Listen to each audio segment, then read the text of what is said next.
कैसे हैं आप सब लोग। आशा है आप सब लोग अच्छी तरह होंगे। फ्रेंड्स, आज के इस वीडियो की दो मुख्य बातें। पहला, mandatory leave for the employees posted in sensitive position और एरिया ऑफ ऑपरेशन। दूसरा, आईडीबीआई बैंक के डी इन्वेस्टमेंट के बारे में क्या खबर है। हम शुरुआत करते हैं बैंकर्स के मैंडेटरी लीव से। फ्रेंड्स, इसके पहले कि मैं इसको डिटेल में बताऊं, आपको बता दूं कि सन 2015 में बैंकर्स के मैंडेटरी लीव के बारे में एक सर्कुलर बैंकों में जारी हुआ था। यानी कि राष्ट्रीयकृत बैंकों में, सभी बैंकों में एक तरह से परिपत्र जारी किए गए थे, जिसमें ये लिखा गया था कि सारे स्टाफ को जो सेंसिटिव पोजीशन में है उन्हें 10 दिन की छुट्टी मिलनी चाहिए। और वो उसका इम्प्लीमेंटेशन क्या हुआ मैं आपको डिटेल में बताऊंगा। लेकिन इसके पहले कि जुलाई 9 को रिजर्व बैंक ऑफ इंडिया ने इस बारे में अपना एक गाइडलाइंस पुनः जारी किया है। Dear sir, mandatory leave for the employees posted in sensitive position और area of operation, please refer to our circular dated 23rd April 2015, advising banks to implement a mandatory leave policy for the employees posted in sensitive position or area of operation. It has been decided to update these instructions and repeal the circular dated April 23rd, 2015. As a prudent operational risk management measures, the banks shall put in a place of mandatory leave policy wherein the employees posted in sensitive position or area of operation shall be compulsorily sent on leave for a few days, not less than 10 working days, in a single spell every year, without giving any prior intimation to these employees, thereby maintaining an element of surprise. Banks shall ensure that the employees, while on mandatory leave, do not have access to any physical or virtual resources related to their work responsibilities, with the exception of internal corporate email, which is usually available to all employees for general purposes. Bank shall, as per board approved policy, prepare a list of sensitive positions to be covered under the mandatory leave requirements, and the list shall be reviewed periodically. Implementation of the policy shall be reviewed under the supervisory process. इसमें कुछ मुख्य बातें क्या है। Revised norms will be applicable to the all banks.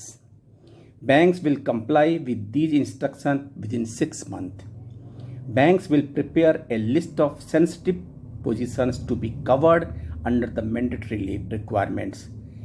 Circular dated 23rd April 2015 on the matter to be repealed. Friends, यहाँ दो बातें हैं कि policy making and it's implementation.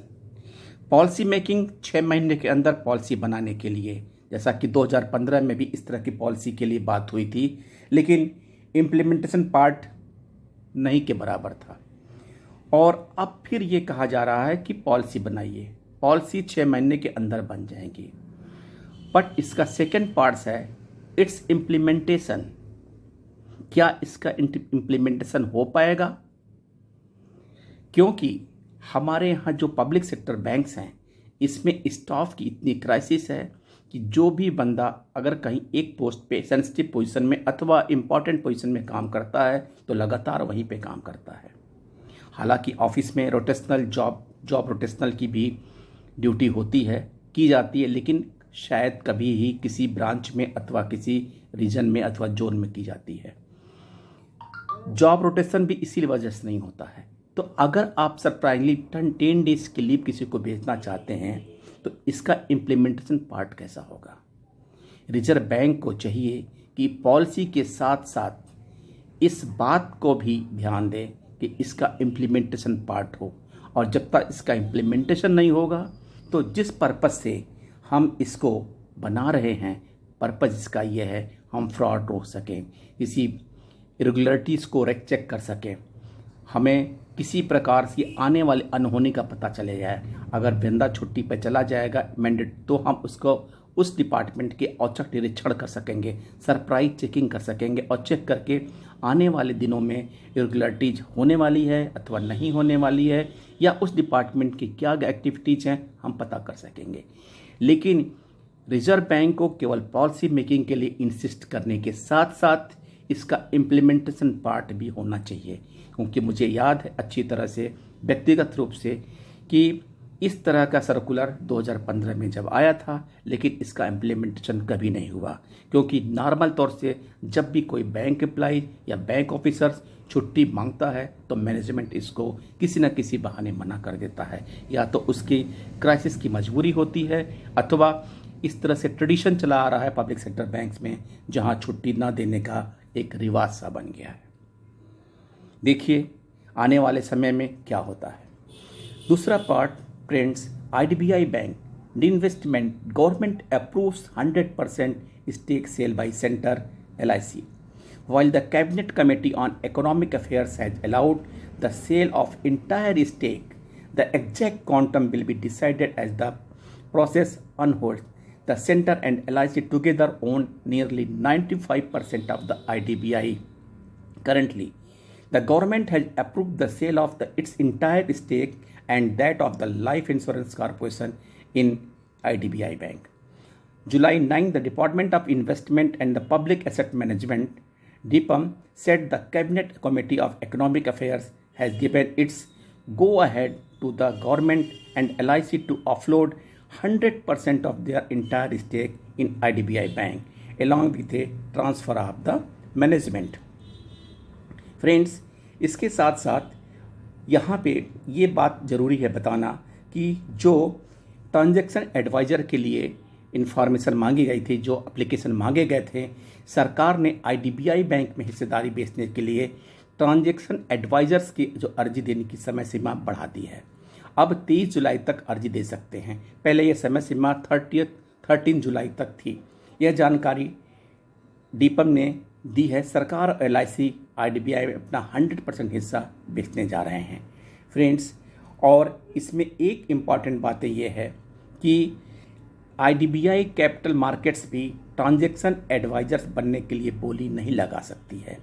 इसके अलावा मर्चेंट बैंकर में 50% की ज़्यादा हिस्सेदारी या नियंत्रण योग्य हिस्सेदारी रखने वाले व्यक्ति या कंपनी को भी IDBI बैंक के लिए बोली लगाने की इजाज़त नहीं होगी। इसके अलावा सरकारी बैंकों को IDBI बैंकों की बोली लगाने से रोक दी गई है।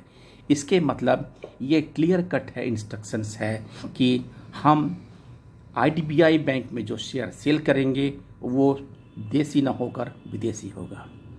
सरकार की मंशा, जैसे कि आपको याद होगा कि लक्ष्मी विलास बैंक को बैंक ऑफ सिंगापुर यानी DBS बैंक ने परचेज किया था, उसी तरह से ऐसा लगता है कि IDBI बैंक को भी सरकार किसी विदेशी बैंकों अथवा विदेशी इंस्टीट्यूशन को बेचने के लिए तैयार है। फ्रेंड्स, 23 जुलाई लास्ट डेट है। उसके बाद आगे ट्रांजैक्शन एडवाइजर्स किस तरह से आगे बढ़ता है, कितना परसेंटेज शेयर बेचना है, कितना हिस्सा बेचना है, everything we will decided, but government has decided to 100% of entire stake in LIC and them in IDBI bank. Thank you friends. For next update ज़रूर आपसे जल्दी ही मिलेंगे। Thank you friends, thank you.